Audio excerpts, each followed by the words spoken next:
Hey you, today we're going to talk about don't believe the lies.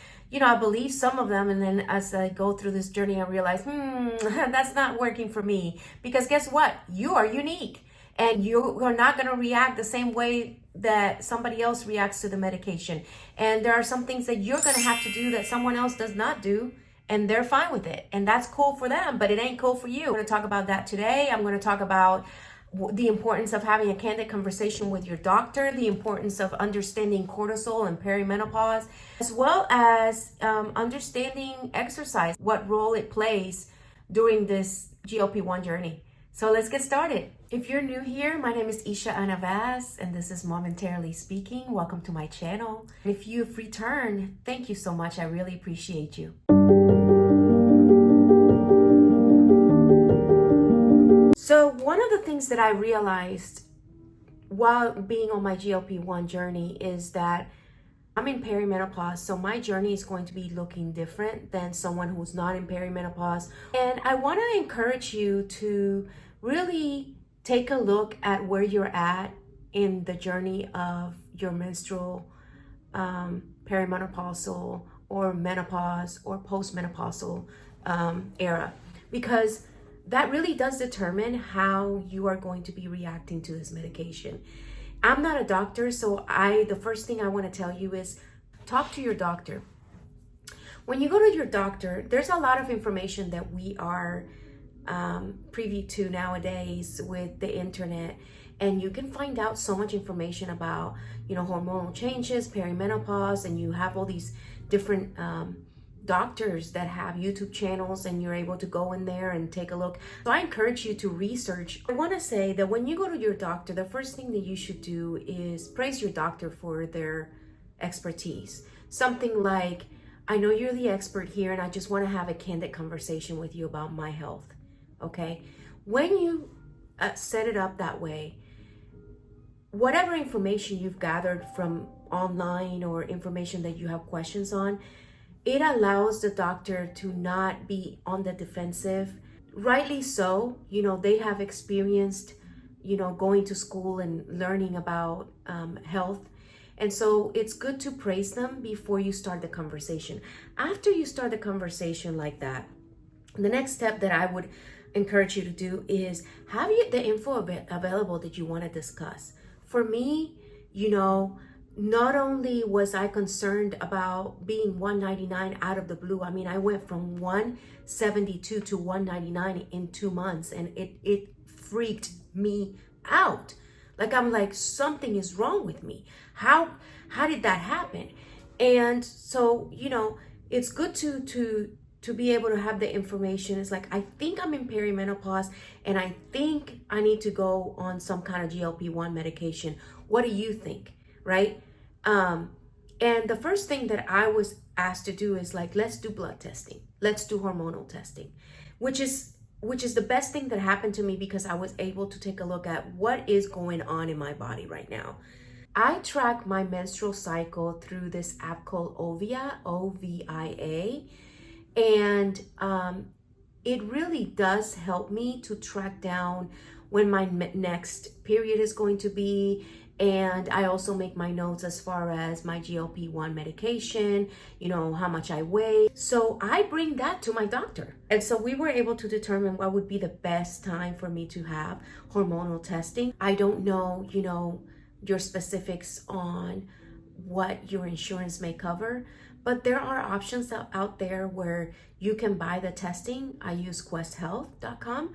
And if I just want to do a hormonal testing periodically, I just pay for the hormone testing, and then I go to a testing center that's near where I live.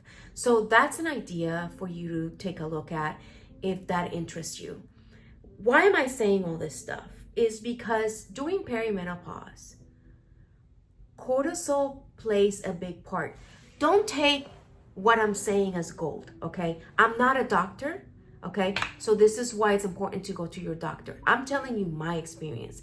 Cortisol has played a huge part as to how I react to this GLP medication, as to how I react towards, losing weight.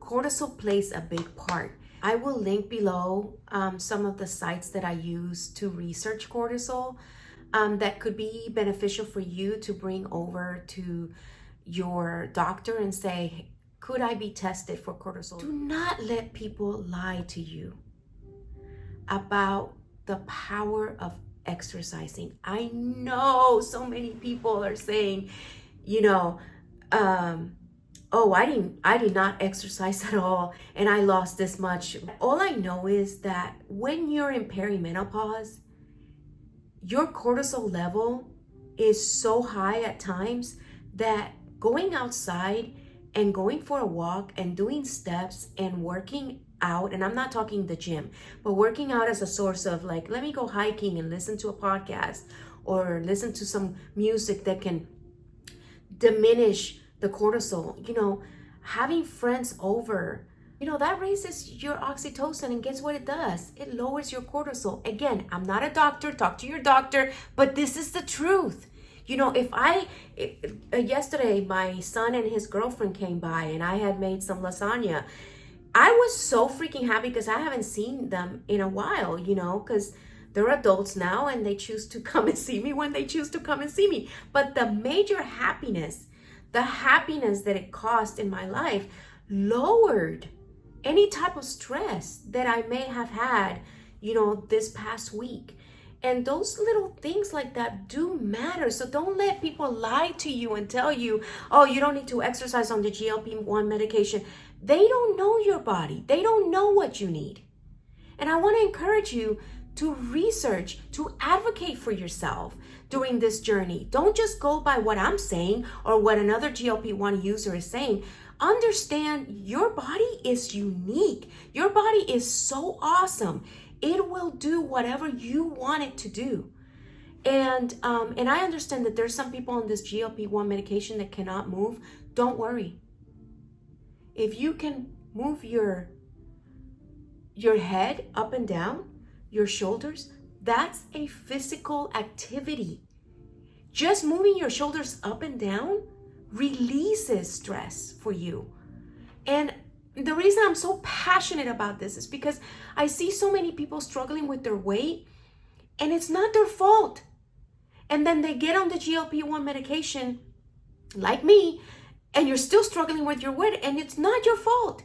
But there are things that you can do to minimize the stress that it causes trying to catch up with your, you know, goal, your weight goal.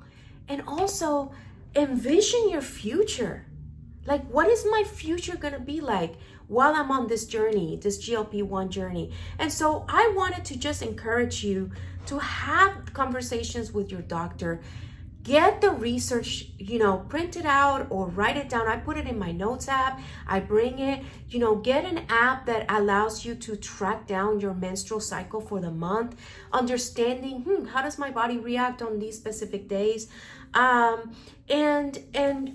research about cortisol and the benefits of exercising, the benefits. I hike and I love hiking. It really allows me to be in nature and I kind of just focus on breathing and accepting and being grateful for the body that I do have.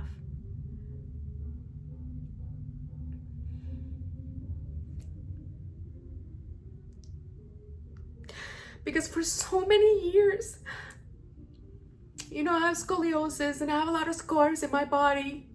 And for many years, I always tried to be like someone else, like look like this person.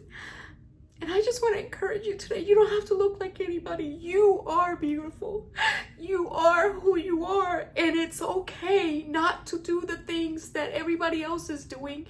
It's okay to research and advocate for yourself and say, I got this. I can do this. But I'm encouraging you to look for what works for you. Take what other people are saying as a door to explore more about yourself. I'm telling you, my body reacts differently. I am not one of those people that can sit and eat the right stuff and take the medication and that's it.